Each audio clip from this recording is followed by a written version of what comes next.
Pria yang baru saja terbangun itu sama sekali tidak tahu apa yang sedang terjadi. Di televisi sedang diberitakan kabar mengenai virus mirip rabies yang tengah melanda dunia. Para penderita akan kehilangan akal sehat dan menjadi sangat agresif, sehingga warga diminta waspada. Karena tidak menonton berita, ia keluar rumah dan melihat banyaknya ambulans yang berlalu lalang. Di supermarket, ia melihat orang-orang panik berbelanja. Meski merasa aneh, Leige tidak terlalu memikirkan hal tersebut. Ia hanya membeli stok makanan, lalu segera pulang ke rumah. Malamnya, lewat video kakaknya, ia baru paham situasinya. Kakaknya, orang dalam pemerintah, menyebut virus ini lebih parah dari berita.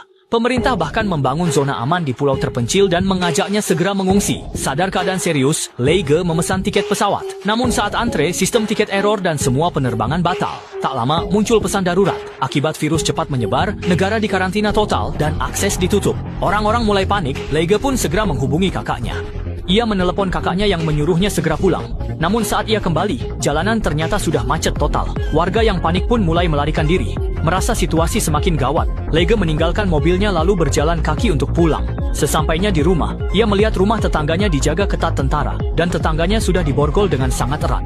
Jeritan dan rontaan itu sangat mengerikan, membuat Leige ingin segera pergi. Namun besoknya, kakaknya membawa kabar buruk. Pemerintah menetapkan status siaga dan membangun zona isolasi virus. Militer akan segera mengevakuasi warga secara paksa. Padahal, tempat evakuasi justru lebih berbahaya. Karena itu, kakaknya meminta Leige menghindari tentara dan menunggu hingga daerah itu sepi sebelum dijemput. Penantian panjang ini membuatnya kian cemas.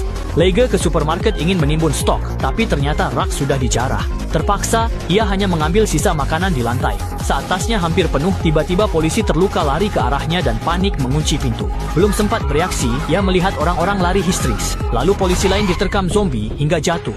Saya dan pacar sangat suka alur cerita aksi yang menegangkan ini. Jika ingin cari teman nonton, coba Tantan untuk temukan wanita lajang di kotamu. Dari yang imut sampai yang lembut. Saat dia ingin maju membantu dengan tongkatnya, dia langsung terintimidasi oleh aura mengancam dari para terinfeksi.